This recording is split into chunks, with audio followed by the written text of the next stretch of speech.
ముగ్గురు deputy CM గారు, CM గారు, అట్లాగే బీజేపీ రాష్ట్ర అధ్యక్షులు ముగ్గురు కలిసి ప్రెస్ మీట్ పెట్టిన తర్వాత మాత్రమే బీజేపీ నుంచి కావచ్చు, హిందుత్వ నాయకుల దగ్గర నుంచి కావచ్చు, ఆధ్యాత్మిక గురువుల నుంచి కమిటీ దీని మీద గట్టిగా మాట్లాడండి, లేకపోతే దీని మీద చర్యలు తీసుకోండి అని వచ్చింది.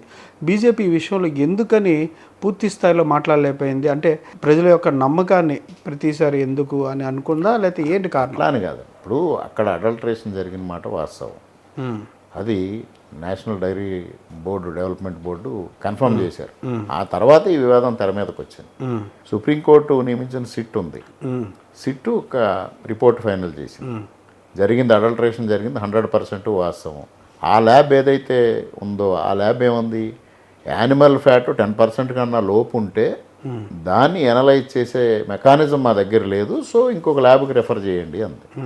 సిట్ కూడా ఏం చెప్పింది, ధర్మారెడ్డి మీద యాక్షన్ తీసుకోమంది, మిగిలిన వాళ్ళ మీద యాక్షన్ తీసుకోమంది.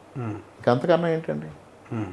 అదే ప్రకారంగా సింగాలను ఎందుకు ట్రాన్స్ఫర్ చేశారు అని అడుగుతారు. కానీ ఆ విషయంలో ఏదైతే జంతువుల కొవ్వు కలవలేదని వాళ్ళు వెంటనే వచ్చి మాట్లాడడం, వాళ్ళు ఎందుకని ఆ విధంగా మాట్లాడారంటారు? అంటే అసలు పాలు అనేది వాడలేదు, ఈ నెయ్యి అనేది వివిధ రకాలుగా రసాయనాలతో తయారు చేశారని ఆ కమిటీ రిపోర్ట్ ఇచ్చినా సరే వైసీపీ మిమ్మల్ని కార్నర్ చేయడానికి, కూటమి నాయకులు ప్రధానంగా చంద్రబాబు నాయుడు గారిని, కూటమిలో ఉన్న వాళ్ళని కార్నర్ చేయడానికి మాట్లాడింది అనుకోవాలా, లేదంటే మీరు ప్రజల్ని తప్పుదారి పట్టిస్తున్నారు?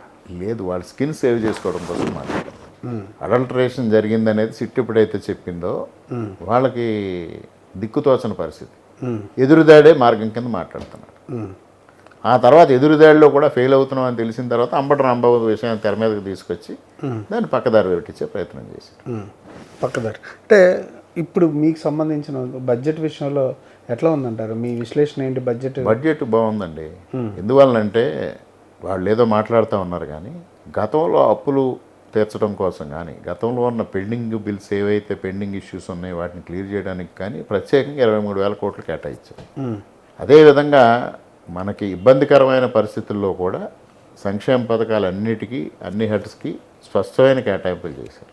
అట్ ది సేమ్ టైం రోడ్లకు కానీ, పుష్కరాలకు కానీ, మెడికల్ అండ్ హెల్త్కి కానీ, ఎడ్యుకేషన్ ఇన్ఫ్రాస్ట్రక్చర్కి కానీ పెద్ద ఎత్తున నిధులు కేటాయించారు. ఒక ఎడ్యుకేషన్ ఇన్ఫ్రాస్ట్రక్చర్కే 33,000 crores ఇచ్చారు, హెల్త్కి ఇచ్చారు.